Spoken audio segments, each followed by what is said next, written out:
Well, Bowen had another shocker today. He tried to defend Labor's over-reliance on confidentiality agreements. Remember last week I brought you the report that Labor was forcing companies, industry lobby groups, stakeholders to sign secrecy provisions, non-disclosure agreements before being even able to look at policy documents. And also Tanya Blibasek had industry groups leave their mobile phones out of the room before coming in to look at her nature-positive legislation.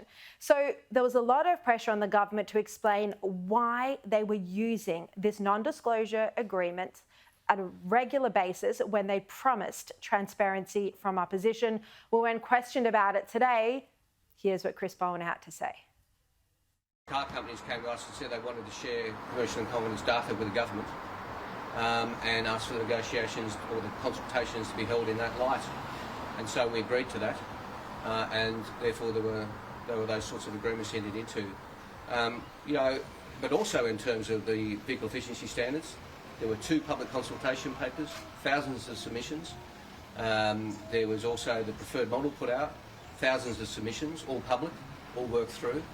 So there will always be a combination of public consultation and private consultations.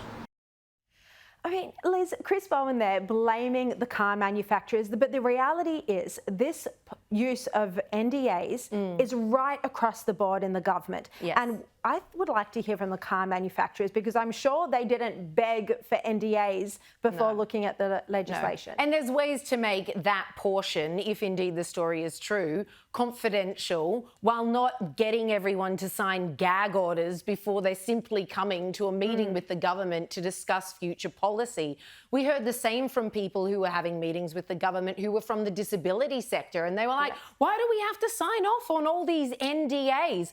And what a joke this is, coming from a government who said till they were blue in the face that their middle name was going to be transparency, transparency, transparency before they got into government. That is the exact opposite of what we're seeing here. And the obvious question is, what is so bad that you have to hide? Why all these gag orders? Why can't these people come in, talk to you about the future of policy, what they'd like to see? Most of them are service providers of some kind. What is the need for the kind of secrecy? Obviously, you have closed-door discussions when actually writing the policies before you take it to the House, before you're actually getting a bill in black and white. These are simply consultative meetings. So what is so bad that you're requiring these people who are basically coming in for a chat and to give their thoughts and to exchange different stats, how their business is going, give you suggestions? Why on earth do they have to sign these NDAs? Yeah, exactly.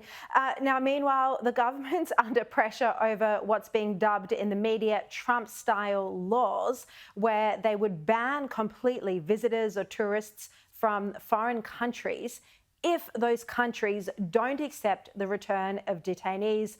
Foreign Minister Penny Wong did an interview with Andrew Clennell yesterday here on Sky, and she seemed to be distancing herself from the idea. Have a listen. This legislation was about making Australia's immigration system stronger. It was about ensuring that people who don't cooperate with a requirement to return can be penalised. And it was about ensuring that we can have a new power to stop granting visas in certain circumstances to those countries who are refusing to have citizens return. Now, obviously, that's a power which would only be exercised where necessary. It's a power which is one tool in the ways in which we seek to manage the immigration system. Joe, what do you think about this quite radical reform? I thought it was actually a really short, sharp